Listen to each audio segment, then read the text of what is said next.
Assalamu alaikum wa rahmatullahi wa barakatuh. So, video tí mo fẹ́ ṣe yìí, mo fẹ́ ṣe láti inú ọkàn mi wá. Ẹnìkan kò force mi, ẹnìkan kò compel mi kí n ṣe. Mo dẹ̀ fẹ́ kẹ́ mọ̀ pé torí àwọn Nàìjíríà máa ń sábà ro oríṣiríṣi nǹkan. Mo fẹ́ kẹ́ mọ̀ pé video mi kò ní political undertone. I don't do politics. And I'm not a partisan, but it is just the truth from my mind. Because even the younger people, I want to àbúrò mi kankan, man be me ẹ̀gbọ́n àbí bàbá kí ló tẹ́ sọ pé Nigeria is the best place. Yes, I still maintain that Nigeria is the best place in the world. Nǹkan tí mo dẹ̀ mean pẹ̀lú Nigeria is the best place ni pé Ọlọ́run fún wa láàyè tó dáa. Àwọn èèyàn tí Ọlọ́run kó wa tì pé kán bá wa ṣèlú fún wa, ó ní kán bẹ̀rù Ọlọ́run. Because èèyàn gbọ́dọ̀ máa hall insult sí àwọn tó máa ń ṣe aṣíwájú. Ọlọ́run ò fẹ́ bẹ́ẹ̀, haram ni nínú Islam. And then tó bá fẹ́ sòótọ́ tó bá jẹ́ Mùsùlùmí tó dẹ̀ ka Quran, ó máa testify sí pé nǹkan tí mo ń sọ yìí ó tọ́ ni. Even àwọn Kìrìsìtẹ́nì tó máa jẹ́ olódodo, wọ́n máa testify pé even the Bible náà agree bẹ́ẹ̀. Ṣùgbọ́n àwọn aṣíwájú ẹ máa pàdé Ọlọ́run o. Owó ò lè ra kú o. Wàláhì ẹ máa pàdé Ọlọ́run o. You see, I saw a lady's video, a young woman's video this morning, and yes, upon man ta irun. Wípé òun ò dẹ̀ ṣiṣẹ́ láti bí February. Our family there depend. Mo ní staff for 42 mi ti san la salary only 4 months. 4 months. Yes, I only sọ pé àtàlọ́run ẹ̀ńṣẹ́ kíníkan. Mi sọ nítorí pé mo fẹ́ kẹ́ pity mi o àbí kẹ́ fún mi lówó, because èmi náà káàkiri pé àtàlẹ́ wọ́n lè bá a ṣe partnership nǹkan. À ń sọ pé ọ̀dọ̀ wa ní potential. Most iṣẹ́ tá à ń ṣe lọ́dọ̀ wa ń sìn àwọn kí ló máa ń pè àwọn industry àwa Yoruba film ọ̀rẹ́ la ní family ní gbogbo wa. IBRAHIM bá mi ṣe iye bá mi ṣe iye bá òun láfi. So kẹ́nìkan tó mú mi lóhùn kan tó káwọn àwọn tó súnmọ́ mi ṣá kó tó máa sọ pé ẹ̀gbọ́n ẹ̀dẹ̀ Nàìjíríà dá o, àwa èèyàn ọbẹ̀ là dá o. ọ̀rọ̀ Ànábì sallallahu alaihi wasallam fún àwọn Muslim kí a tó sọ pé mo kì í ṣàfà àbí nǹkan kan, and I'm speaking the truth this morning. Àwa Muslim Ànábì sallallahu alaihi wasallam ó ní ẹ jẹ́ kí n sọ fún yín tó bá ti di òpin ọjọ́ ní ìgbẹ̀yìn ayé, torí àti Bible àti Quran gbogbo àwọn nǹkan tí àwọn méjèèjì sọ. Ọ̀pọ̀lọpọ̀ àwọn tí wọ́n ń ṣèlú fún àwọn believe Bible àbí Quran tó wá believe wọn ní ṣe nǹkan tó ń ṣe yìí, torí owó ò ní ra kú, àdẹ̀ ní mú wọ sàárè. Gbogbo àwọn nǹkan tá à ń kó yìí à ní kó wọ sàárè. Mi ò accuse anybody o. Mi ò wallahi alazim billahi la ilaha illa huwa, mi ò accuse anybody, because gbogbo kíní ẹ̀ ó yíká àárín àwọn aláṣẹ wa, ó yíká ni. Kò sí pátì kan, kò sẹ́ni kankan. Ó dàbí nǹkan kan náà lójú mi. You know, I created a business and I've been running, getting old now, going for meetings, trying to see if I can get partnership, if I can get help, and I'm not even able to pay salary. Mi sọ nítorí kẹ́ lè pity mi, kẹ́ lè wọnú díẹ̀ mi. Wọ́n ń worú ọmọ yẹn tó lóun tarun, tó lóun ní sugar daddy tó máa bóun ṣàṣepọ̀, tó máa gbólẹ̀. Wọ́n á worú pain yẹn. Èèyàn tó ń jẹun lọ́dọ̀ mi, Ọlọ́run mi ò fi ṣèrègùn, mo dúpẹ́ pé tẹ̀ jẹ́ kí n rí yẹn ṣe. Àti bùkátà tó wà, iye èèyàn tó wà nù DM mi tó ń fẹ́ràn lọ́wọ́, iye adìẹ tí wọ́n fẹ́ ṣe káàkiri. Ọlọ́run mi ò mọ reason tí mo ṣe ń ṣe fídíò láàárọ̀, bọ̀ mo ń clear ara mi pé Nàìjíríà dá, àwọn èèyàn ò dá. Ànábì dẹ̀ sọ pé tó bá ti dẹ̀yìn ọjọ́, ó ní ẹjẹ́ ń sọ fún yín, ó ní aláṣẹ ẹgbà náà, àwọn amir aláṣẹ gbogbo àwọn tó wà ń pọ̀ àṣẹ láti presidency, governors, àwọn tó lọ́n fi sípò àṣẹ, ọba, ọ̀gá abiṣẹ́, captain of industry, àwọn tó wà nípò àṣẹ tó lè pàṣẹ pé báyìí ni kò ṣe rí tó máa rí bẹ́ẹ̀. Wallahi alazim mi accuse anybody o. Kẹ́ tó sọ pé mo ń bú àbí ẹni tó bá gé fídíò mi láàrin kan tó wá lo ibì kan tó máa sùtẹ̀ láti fi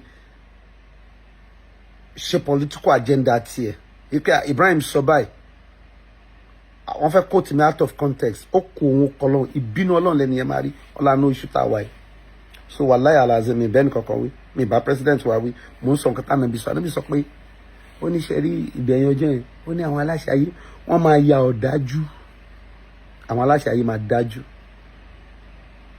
ó wá ní àwọn olówó ìgbà náà wọ́n máa ya ahun dé pé owó wọn ò gbúdọ̀ fún yàn ọ̀nà àyà wọn ó wá níṣẹ́ rí àwọn tálíkà àgbà náà ọ̀nà máa ya òpùrọ́ tálíkà máa bá yín ẹjọ́ ọmọ mi wà ní UCH ara rẹ̀ ò yá oníbàwọn tálíkà ṣe máa rí ní òpùrọ́ náà ó láwọn olówó dẹ̀ máa ya ahun ọba ń sọ fún ọ báyìí do you know how many places I've gone to, how many people I've sent DM to for partnership, for help, so that we can reach the potential. Ọjọ́ kan mo rí VDM. I'm not a fan of VDM o. Ọjọ́ kan mo rí VDM. Ó post kíní kan nípa man kan ní Abuja ni tó ní company yẹn ó lè ṣe nǹkan àgbẹ̀ ó lè company yẹn tóbi. Ó tóbi gan ẹ̀rú dẹ̀ ń bà mí. Máa yẹn dẹ̀ need help kò dẹ̀ rí help. Why are we doing this to ourselves? I'm doing this video because I know I have younger people that are saying, how can you be saying Nigeria is good? Nigeria is good. People are not just good. You set up a business, you cannot. Film industry. What good luck? You shouldn't become access. I want to know access over here. What about money? I want to know access. Maka tó máa ń fún àwọn yẹn ṣe báwọn olóṣó ló máa ń lọ Maka àwọn tó ń lè káfátíà torí àwọn yẹn lọ sí kaba wọn lọ ṣe bullshit. Everything is just wrong. Nigeria is not bad. Nigeria is good. But people were bad. Àtolórí àtọmọ ẹ̀yìn wa all of us were bad. Ṣé tó bá lọ báńkì máa ń tò ṣé tó bá dé ibi tó ti drive níbi iná ṣó kí n jáná. It starts from there. Ọmọ rẹ ò pass show ra special center fún teaching the children to cheat. Imagine the kind of future leader we're going to create like that. Àwọn tá la fẹ́ create àwọn ọjọ́ ọ̀la wo la fẹ́ create. Everything is just on me. Allah subhanahu. Sometimes you are even thinking, Subhanallah, and we should be thankful for the gift of life. And this is happening. I don't even know why I'm saying this. I don't know. Mi ò yin olóṣèlú kankan, mi ò dẹ̀ bu olóṣèlú kankan. I'm just speaking what's from my mind.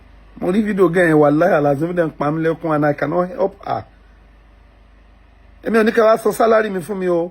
Wá lè ṣiṣẹ́ Nigeria now. Ẹ create level playground fún wa. Ẹ create God. I know some people will be angry with me making this video. Ebi ò pa ẹ ò ń jẹun. Àwọn tó lọ ń dá tiẹ̀ ń kọ́. Ìgbà mélòó aláìtàlá mi mọ nǹkan mi tí mo fẹ́ sọ. Anybody tó bá wà concern ní gbogbo ayé àti àtàwọn aráàlú àti ìjọba ẹ jẹ́ ká bẹ̀rù Ọlọ́run. Ẹ jẹ́ ká bẹ̀rù Ọlọ́run. Mi ò bú ẹnì kankan. Ẹ jẹ́ ká bẹ̀rù Ọlọ́run torí Ànábì sallallahu alaihi wasallam. Ẹ rántí pé owó ò ní ra kú o. Owó ò dẹ̀ ní tẹ̀lé wa lọ sáré wa o. Gbogbo àwọn nǹkan tí à ń kójọ tí a lè ná yìí. Ọlọ́run mi ò yínra mi. 60% iye tí bá make mo máa ń ná fáwọn èèyàn. Mo dẹ̀ ní àwọn ọ̀rẹ́ àtọ̀rẹ́bìnrin àtọ̀rẹ́kùnrin tó yẹ pé wọ́n tún ń ṣe ju tèmi lọ tó yẹ pé concern wọn náà ni pé wọ́n ṣàfẹ́ ṣèlú. But àwọn èèyàn ní business will thrive. How do we survive like this? You are living like what will happen tomorrow. So mo ṣe video nítorí ẹ̀yin tẹ́ máa sọ pé mo sọ pé Nigeria dá. Yes, Nigeria dá. Nigeria. Ṣé ti rí máàpù Nigeria, máàpù àlùmọ́nì ilẹ̀ bíi natural resources. On ní máàpù kan tó máa ń ṣe fún natural resources. Tẹ́lẹ̀ mọ̀ bí tí àwọn resources Nigeria tó bá dá tó wà. Máàpù yẹn wá ẹ lọ wò. Almost every part of Nigeria lọ́lọ́run deposit nǹkan àlùmọ́nì tó lè ṣe wá lóore sí. Ṣé mi àjókòó mi máa sọ fún pé Nigeria yẹn ò dá. Nigeria tí mo mọ̀ pé an average Nigerian mind is a sharp mind. Tẹ́ pé ọmọ Nigeria brilliant. ọmọ Nàìjíríà mi kò lọ school ju school sáà ti lọ ó máa ṣe amazing thing tẹ́ bá dé gbogbo àgbáyé káàkiri tẹ́ bá dé Amẹ́ríkà tẹ́ bá dé ìlú tí tẹ́ bá débi tí wọ́n ti ń ṣe medicine lẹ́yìn India ó dà pé ṣàtàlẹ́ni tó dáa tó wà ní medicine tẹ́ bá ráwọn the best surgeon in the world àwọn Nàìjíríà wọ́n máa wà ń bẹ̀ àwọn èèyàn Nàìjíríà èmi á sọ pé kò dá Nàìjíríà dá o wẹ́dà Nàìjíríà dá o ilẹ̀ Nàìjíríà wà fertile o Nàìjíríà dá àwọn èèyàn dá àwọn èèyàn là dá o. But it starts from, okay, let me say, it's everybody's business. Please now, please.